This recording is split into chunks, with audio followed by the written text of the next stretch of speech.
Oh. Hi, my name is Enzo. My name is Natalie. And we're here today in Le Plateau. We're interviewing a very special guest, very excited to be doing so.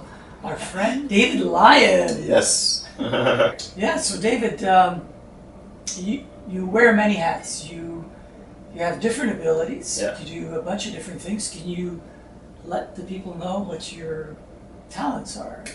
Sure. Yeah. So on one hand, I'm an entertainer. I perform magic and mind reading and hypnosis, where I have a YouTube channel where I entertain people and I do shows and whatnot. Can you tell people what the YouTube channel is? Yeah, if you want to check out the YouTube channel, you just type in my name, David Lyon, on YouTube, or it's actually called Lionism TV. And so I do entertainment and that stuff.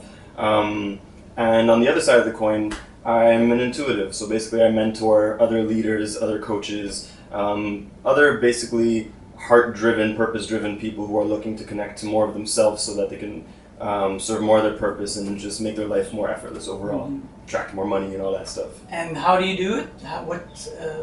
What medias or what do you have a place to do it, or you do it mostly online? Well, my passion is doing workshops. That's my most fun thing to do. So I love to create experiences. Whereas, usually it's with 8 to 10 people, more intimate. And using my skills as a hypnotist and a magician, I'll create these trance-like experiences where people go into a deep trance, and it allows me to connect you to more of your own wisdom and gifts and clarity and have your own self-realizations, as opposed to me telling you, you're meant to do this or you need to learn that, whatever. It's always more strong when it comes from within.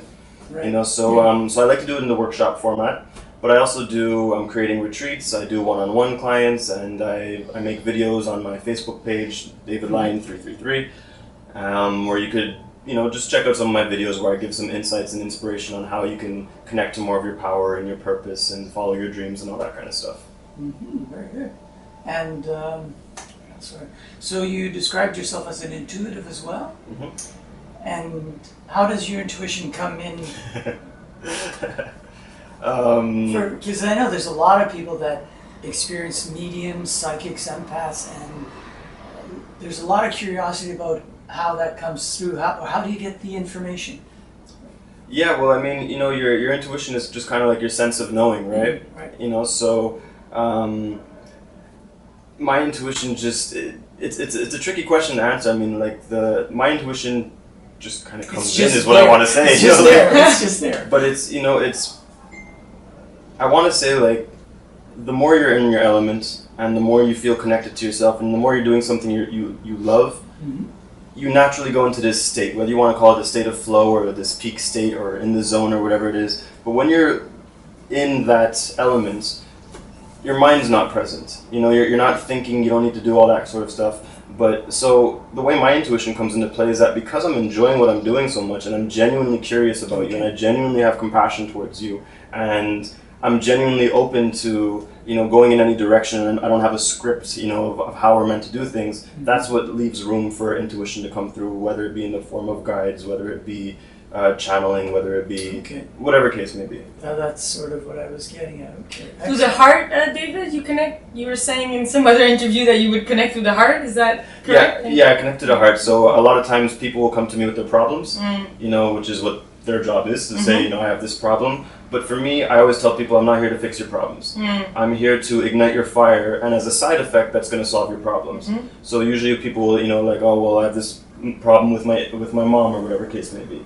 But when I look into you and I feel your heart, I might feel, for example, that person's just looking to feel more high and alive again. And the mom's just a side effect of the issue, but really I have to focus on their desire to feel high and alive again. So when I feel into their heart and I feel that, my job is to start to amplify it and to stimulate it and to bring resonance to it so that you could go like, yeah, it's true, that is what I'm looking for. And the more I bring you into that state, then all of a sudden as a side effect, your problems just kind of fall off because you realize that they're not as significant or you just have the clarity to deal with it in a different way.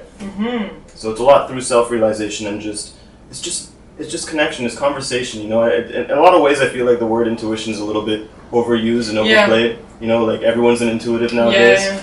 But it's just powerful conversation, right? And how did you realize you had that ability?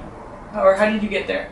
I've always had it since I was younger. So, true story that I don't tell people a lot is that ever since I was a kid, I had the ability to see into people's minds.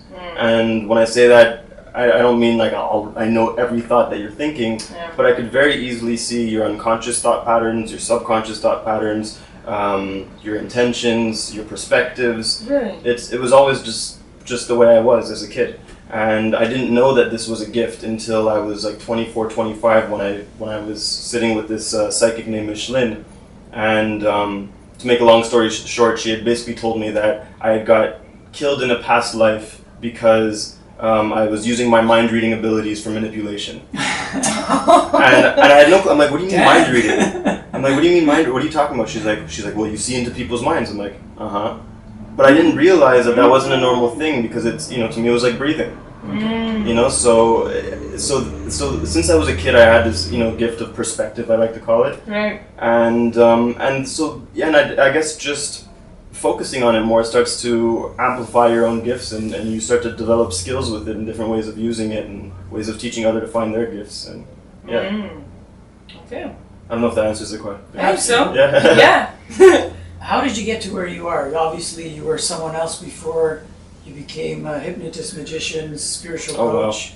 Wow. How did the path progress? So that's a good question, actually. So growing up, all I wanted was to make people feel good. That was always me. I was that super happy, kind, sensitive kid that just wanted to make friends and connect with people. And I had a hard time with that growing up, because I wasn't like the other black kids. I wasn't as macho and cool and whatever. And so I would get bullied and whatnot. And so, long story short, that's when I ended up discovering magic. And I saw David Blaine on TV and decided to become a magician. It was a way for me I'm like, oh, now I could use this to connect with people and make friends. But by doing that, all I really wanted at that time was to fit in. Right. Not realizing that, fitting in wasn't actually what I was looking for. I really just wanted to be seen for who I was, right? But since when I became a magician, all of a sudden I became the most popular guy in school overnight. And I saw it, I'm like, now's my opportunity to fit in. And then that's when I started to change myself. I started to act like the people I wanted to fit in with. So I developed more of an ego. I became more macho. I started changing my lingo. And I just completely lost my authentic self, if you want to call it that, and became this persona. And started to chase fame, and so I climbed the celebrity ladder. I started to do things, with celebrities like Drake and whatnot. But the more I would climb that ladder, thinking it was going to lead me to fulfillment, it was actually after I met Drake and performed for him that I realized that my life had never been more empty. Because everything I was doing was out of insecurity. I was just doing it because I wanted you to say that I was cool. I wanted you to recognize me, kind of thing. But I wasn't being true to myself. So the biggest shift in my life happened after the Drake thing, and I felt empty, and I decided to ask myself the question, what is it that I'm not seeing? That was really my shifting point, because everything I was doing, I was accomplishing, so it's not what do I need to do, it's what am I not seeing? And that's what ended up leading me to meeting our friend Alex, who just basically, when I met him, he gave me the piece that I was looking for, because he did this whole channeling thing, and he read me, and he was, you think you're this macho, impressive magician who gets girls and is a celebrity and this and that. He's like, but really, the real you is soft and sensitive and is, designed to help people and this, that, and the other.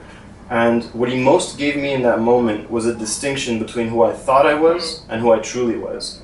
And the idea that the sooner I let go of who I think I need to be, the sooner I become more of who I truly am.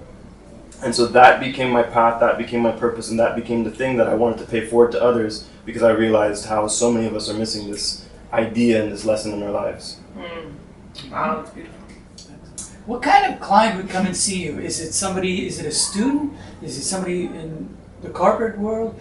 Is it somebody who wants to learn some magic tricks? Like, what is there a stream of a certain type?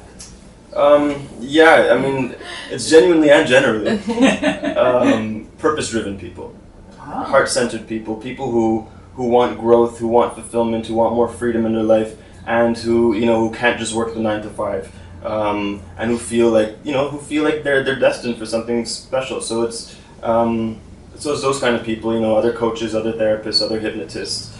So people that are awakening and need, or already awakened, maybe.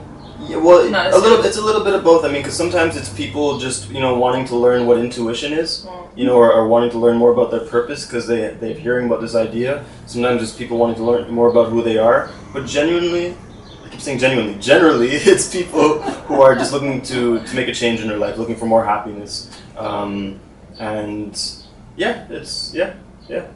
Excellent. Okay, and fast forward maybe 5 years. Where do you see yourself going with everything that's here now? Do you see continuation of the same thing, or do you want to try different things? I see myself jamming on the beach with Will Smith, and my girlfriend, and some honeys. No more